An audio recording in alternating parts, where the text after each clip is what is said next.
19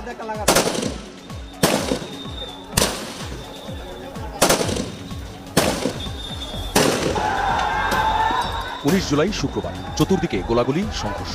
আন্দোলনে থাকা নিরস্ত্র মানুষগুলো গুলিবিদ্ধ হয়ে লুটিয়ে পড়ে একের পর এক। রামপুরা, বনশ্রী, প্রগতি সরণি, যাত্রাবাড়ি, শনিরাখড়া, রায়েরবাগ, মিরপুর, মোহাম্মদপুর, মহাখালী, উত্তরা সবখানেই আন্দোলনকারীদের উপর চলেছে নির্বিচার গুলি। হেলিকপ্টার থেকেও চালানো হয় গুলি।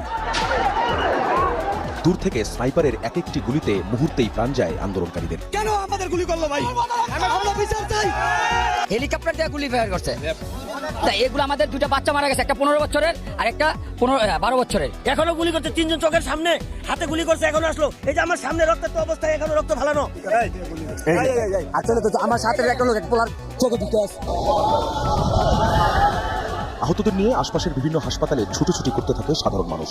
স্পটেই যারা প্রাণ হারান তাদের মরদেহ